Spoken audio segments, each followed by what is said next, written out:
Joining us now is Counterpoint Institute President Shea Bradley, and Shea is an expert in national security and joins us from the that border that is controlled by the Mexican drug cartels. Shea, great to have you with us. What's the border like right now where you are? Well, you're right, Lou, absolutely. And I wanted to show you how our borders are wide open. Look right here behind me, and this is the Rio Grande. On the other side Mhm. is Mexico. Lou, I could wade or swim right across, come right over here. I'm still on the American side, and let me swing you over to Trump's wall. But if you keep going down to the left, I was down there yesterday, and you can see where Trump's wall ends and Governor Abbott's fence begins, but there's probably two trailer wide space between them. So anybody that wants to come into this country can do so. There's no border patrol, there's no Texas DPS, there's nobody to stop them.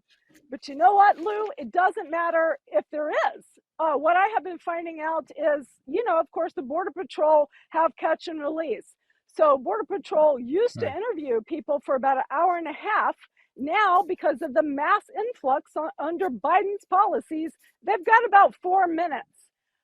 So after that, they have to release them into the interior. And here's the thing. We don't know who they are. Most of the time, they have dropped their IDs somewhere. We cannot vet them because we do not share records with most countries, even if we fingerprint them.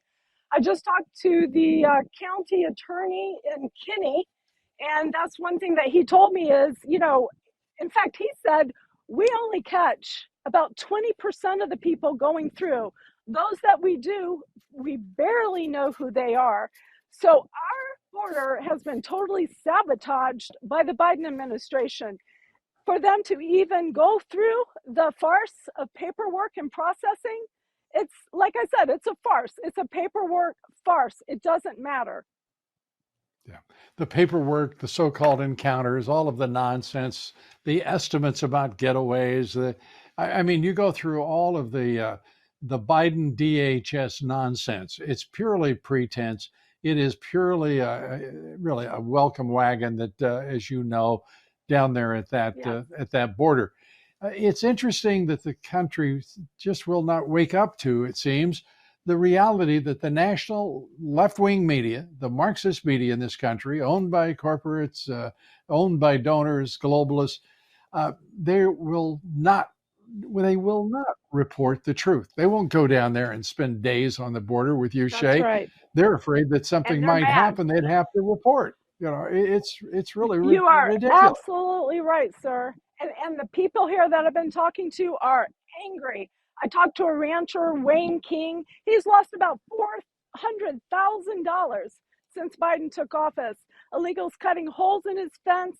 He's lost livestock. They have sabotaged his water supply. He's been surrounded in his house by illegals who are armed with camo in the middle of the night, and he and his wife, in there with their rifles waiting for somebody to come in. I talked to a Border Patrol wife who has lived on a ranch, and she has had to fend off illegals coming onto her property trying to harm her and her three children. They do this, she's had to do this repeatedly. She was chased by one that was trying to rape her. She found out that he had a criminal record after that. She has had to get them off her porch that were banging, trying to get in. Not people that needed food and water, because she's done that too, but these were people that were trying to harm them. And what I'm saying, Lou, is that there is no American citizen that should ever have to live like this. Yeah, no one should have to. Excuse me. And the reality is that once upon a time, when ranchers, whether they're in Arizona or Texas, New Mexico, even California, they felt secure along the border, no matter how expansive the land that they lived on. Uh, they were protected to some great measure by the Border Patrol, by Right. the DEA, by other agencies that were on the border.